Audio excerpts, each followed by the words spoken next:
आज की मेरी कहानी शुरू होती है सन 1995 में इलाहाबाद उत्तर प्रदेश के एक छोटे से गांव से। वही इलाहाबाद जिसका नाम बदल के प्रयागराज रख दिया गया है। इलाहाबाद में एक बहुत ही छोटा सा गांव है और इसी गांव में रामलाल अपनी गर्भवती पत्नी सावित्री देवी और अपनी 2 बेटियों के साथ एक खुशहाल जिंदगी बिता रहे होते हैं।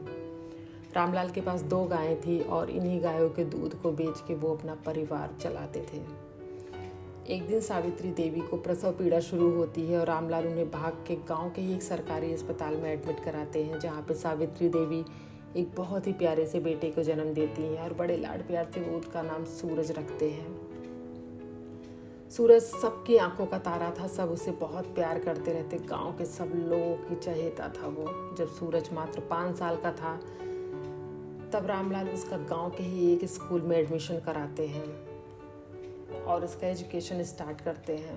लेकिन कुछ समय के बाद एक लंबी बीमारी के चलते रामलाल की मौत हो जाती है। रामलाल की मौत के बाद घर की सारी जिम्मेदारी सावित्री देवी पे आ जाती है। अब सावित्री देवी घर और बाहर दोनों संभालने का काम शुरू करती हैं। वक्त बीतता है और वक्त बीतने के साथ ही सावित्री देवी की मुश्किलें भी बढ़ने लगती हैं, क्योंकि उनकी दोनों बेटियां सयानी हो चुकी थी और अब उन्हें उनका ब्याह करना था। लेकिन सावित्री देवी के पास पैसे बिल्कुल भी नहीं थे, इसलिए सावित्री देवी अपनी दोनों गायों को बेच देती हैं और उसको बेचने से जो भी उन्हें पैसे मिलते हैं उससे वो अपनी दोनों बेटियों की शादी करती हैं। वक्त बीतता है और वक्त बीतने के साथ ही सूरज अब 12वीं की परीक्षा पास करता है।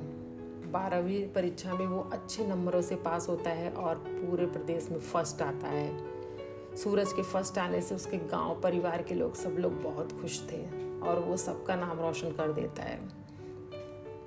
12 की परीक्षा में अच्छे नंबरों से पास होने के बाद अपने आगे के सपनों को पूरा करते हुए सूरज उस छोटे से गांव से अब वो इलाहाबाद शहर में पहुंचता है और इलाहाबाद यूनिवर्सिटी पहुंचता है एडमिशन लेने के लिए। वही इलाहाबाद यूनिवर्सिटी जहां सूरज जैसे हजारों लड़के लड़कियां रोज एडमिशन लेने के लिए आते हैं। सूरज को इलाहाबाद यूनिवर्सिटी में एडमिशन तो आसानी से मिल जाता है, लेकिन उसकी आगे की राह आसान नहीं थी, क्योंकि उसके पास आगे की पढ़ाई को पूरा करने के लिए पैसे बिल्कुल भी नहीं थे।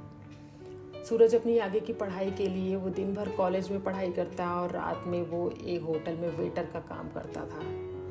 धीरे धीरे वक्त बीतता है और एक दिन ऐसा भी आता है जब सूरज के पास अब एक ग्रेजुएशन की डिग्री थी। इस डिग्री को लेकर के वो दर दर भटकता है, लेकिन उसके पास कोई भी प्रोफेशनल डिग्री न होने के कारण उसे कहीं भी नौकरी नहीं मिलती है। पूरे 6 महीने तक इधर उधर धक्के खाने के बाद एक दिन सूरज अपने घर में चुपचाप बैठा था, तभी उसे उसके एक दोस्त का फ़ोन आता है जो उसे बताता है कि प्रदेश में पुलिस भर्ती की परीक्षा शुरू होने वाली है। ये सुन के सूरज बहुत खुश होता है और वो रोज़ सुबह जल्दी उठता है और मेहनत करता है और मेहनत के साथ ही वो पुलिस की भर्ती की परीक्षा में भी बैठता है और इसके साथ ही वो एक अच्छे नंबरों से भी पास हो जाता है। सूरज की खुशी का ठिकाना नहीं था, वो बहुत खुश था। अब उसे सिर्फ ज्वाइनिंग लेटर का इंतजार रहता है। उस बेटे की इस खुशी को देख के सावित्री देवी के बूढ़े शरीर में मानो फिर से जान आ जाती है। दोनों खुशी के मारे नाचने लगते हैं। सूरज अपनी माँ से कहता है कि माँ देखना, अब मैं बहुत पैसे कमाऊंगा और तेरे लिए अच्छे अच्छे कपड़े ले आऊंगा और अब तुझे खाली पेट भी नहीं सोना पड़ेगा माँ। अब हमारे सारे दुख के दिन बीत गए हैं। सूरज की बातों को सुन के सावित्री देवी बहुत खुश हो जाती हैं और उनकी आंखों में आंसू और चेहरे पे मुस्कुराहट लिए हुए अपने बेटे के माथे को चूम लेती हैं। लेकिन सूरज की लाइफ में अभी और भी प्रॉब्लम आनी बाकी थी। कुछ समय के बाद ही सरकार बदलती है और सरकार बदलने के साथ ही नई सरकार पुलिस भर्ती परीक्षा पे इलाहाबाद हाई कोर्ट के जरिए स्टे लगवा देती है। लेकिन सूरज हिम्मत नहीं हारता है और वो पूरे 1 साल तक मेहनत करता है और अब वो प्रदेश की लेखपाल के एग्ज़ाम को पास करता है।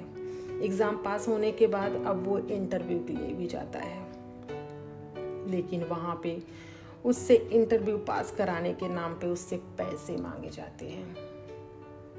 लेकिन सूरज के पास पैसे बिल्कुल भी नहीं होते हैं, इसलिए इतना सब टैलेंटेड होने के बाद भी सूरज को इंटरव्यू में रिजेक्ट कर दिया जाता है। पैसे ना होने के कारण इस तरीके से रिजेक्ट होने के बाद सूरज अब टूट जाता है। अब वो बहुत उदास हो जाता है और उसी उदासी में वो रोता हुआ वहाँ से बाहर निकलता है और अब वो सीधा इसी गंगा के पुल पे आके खड़ा होता है और काफ़ी देर तक रोता रहता है। रोते हुए वो कहता है कि माँ मुझे माफ़ कर देना, मैं तेरे सारे सपने पूरे नहीं कर पाया। तूने मुझे कभी हारना नहीं सिखाया माँ, तूने मुझे हमेशा लड़ना सिखाया, लेकिन आज मैं इस सरकारी सिस्टम से नहीं लड़ पाया। इतना कहते हुए सूरज उस गंगा में कूद जाता है। वो सूरज जो 1995 में एक छोटे से गांव में सावित्री देवी की कोख से उदित हुआ था, वो सूरज आज एक और गंगा माँ के कोख में समा जाता है। और उधर सावित्री देवी आज भी दरवाजे पे अपनी बूढ़ी आंखों से टकटकी लगाए हुए अपने बेटे के आने का इंतज़ार करती हैं कि कब सूरज वापस आएगा और कब हम अपने सारे सपने जिएंगे। लेकिन सूरज कभी वापस नहीं आता। दोस्तों, ये सिर्फ एक सूरज की कहानी नहीं है, ऐसे न जाने हजारों कितने सूरज हैं जो इस तरीके से हजारों सूरज यहाँ पे आते हैं और अपने सपनों को पूरा करने के लिए, लेकिन पूरा नहीं कर पाते। दोस्तों, आपको ये मेरी कहानी कैसी लगी हो?